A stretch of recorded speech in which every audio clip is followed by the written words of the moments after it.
Angin sore menyapu pantai Karangjati, membuat deretan pohon cemara laut bergoyang perlahan seperti melantunkan doa rahasia. Ombak tak pernah benar-benar tenang di sini, bahkan saat cuaca tampak cerah. Masyarakat percaya Laut Selatan tak hanya berisi garam dan gelombang, tapi juga menyimpan jiwa-jiwa lama yang belum sepenuhnya tidur. Sekar duduk di atas batu karang, memeluk lututnya sambil memandangi horizon. Ia membawa buku sketsa seperti biasa, tapi pensilnya hanya menari pelan, tak seperti biasanya.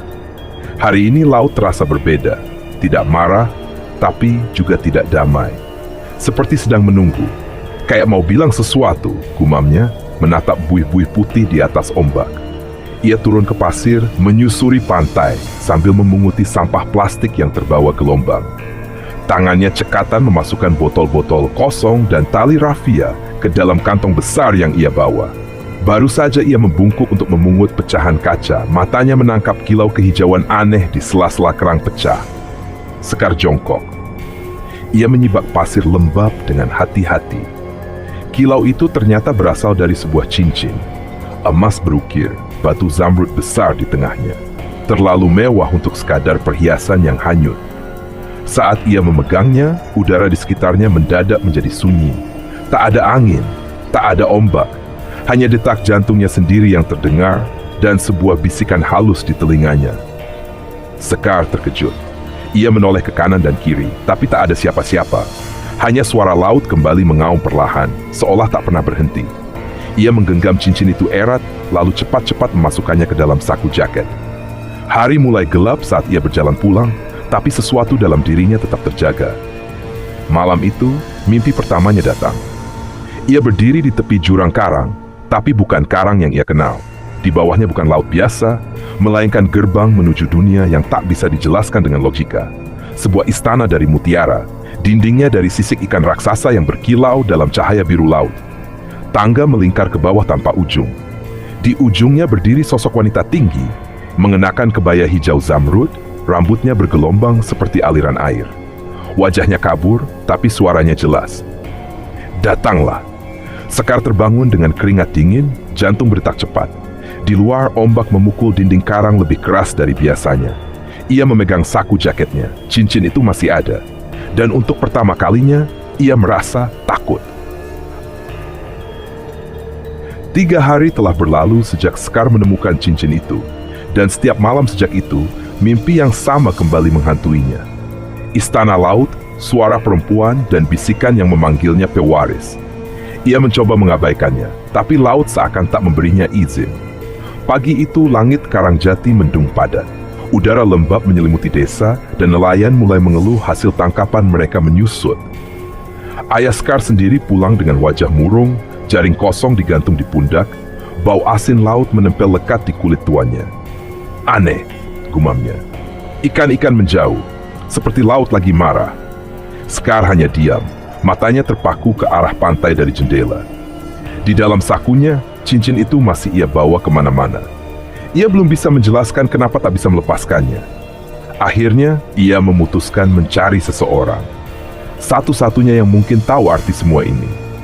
Di ujung desa, tinggal seorang lelaki tua yang rumahnya menghadap langsung ke laut. Mbah Suryo. Usianya tak jelas, tapi ia telah diladang sebagai penjaga spiritual pantai Karangjati sejak sebelum Sekar lahir.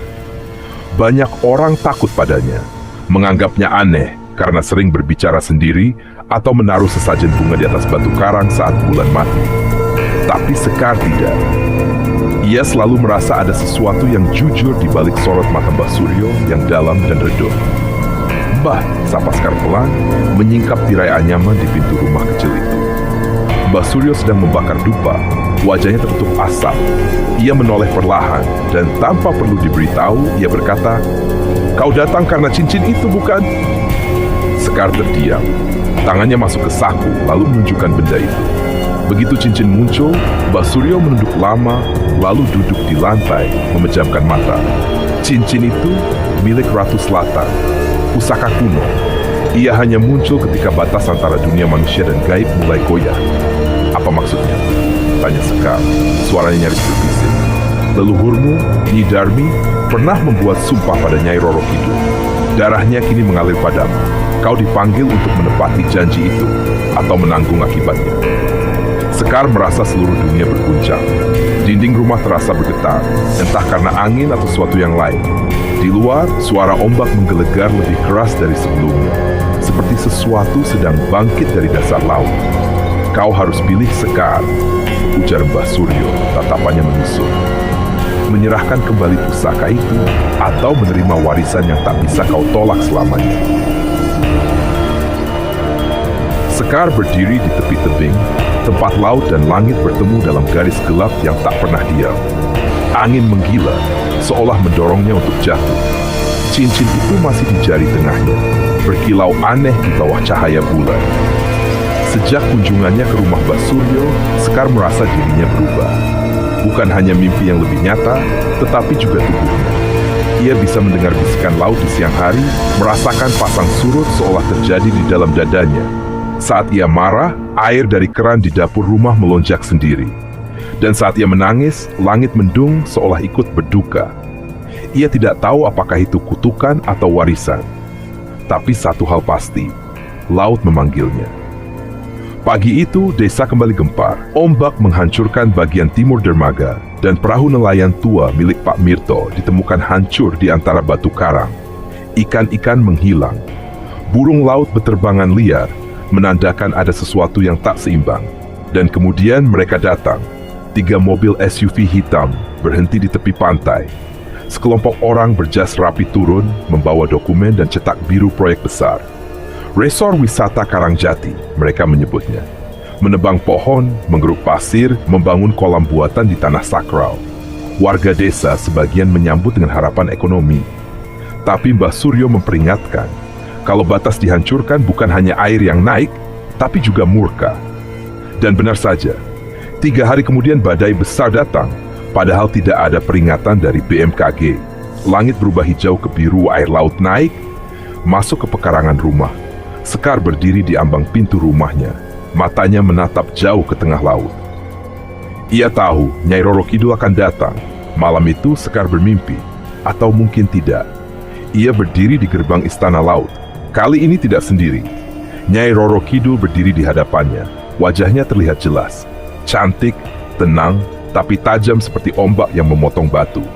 Cincin itu bukan sekadar pusaka, itu adalah panggilan darah. Kau keturunanku, Sekar. Kenapa aku? Karena dunia kami dan duniamu terikat janji lama. Ketika manusia melupakan laut, laut akan menuntut balasan. Sekar menunduk. Kalau aku mengembalikannya, apa yang akan terjadi pada desa kami? 1 jiwa untuk menyelamatkan banyak jiwa. Itu pilihanmu. Sekar menggigit bibir. Dadanya berat. Tapi ia mengangguk. Aku akan mengembalikannya. Ia pergi diam-diam membawa cincin ke batu karang tertua di pantai Karangjati. Ombak terbuka pelan saat ia melangkah, seolah laut memberi jalan. Ia berdiri di ujung batu, lalu menutup mata. Cincin itu ia lempar ke tengah gelombang. Sesaat tak terjadi apa-apa, lalu air laut menyala kehijauan. Angin berhenti. Gelombang besar membelah dirinya, dan di antara pusaran cahaya muncul sesosok siluet wanita dalam kebaya hijau, mengangguk pelan, lalu menghilang.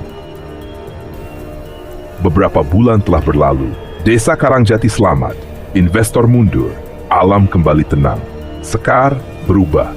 Ia tidak ingat apa yang terjadi malam itu. Ingatannya tentang cincin dan mimpi-mimpi kabur seperti kabut pagi. Tapi ada yang tersisa dalam dirinya. Entah dari mana datangnya. Ia mulai melukis lagi. Ombak, cahaya laut, istana bawah air. Ia bahkan memenangkan lomba lukis tingkat provinsi.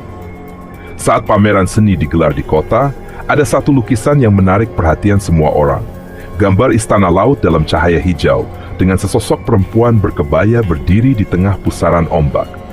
Dari mana kamu dapat inspirasi lukisan ini? Tanya salah satu kurator. Sekar hanya tersenyum. Aku tidak tahu, tapi setiap kali kupejamkan mata, laut seperti bercerita padaku. Dan saat ia keluar dari galeri malam itu, angin laut bertiup lembut ke arahnya. Sekar menatap ke langit, lalu ke laut yang jauh. Di ujung sana, ombak berkilau kehijauan, seolah menyapa atau mengucapkan terima kasih.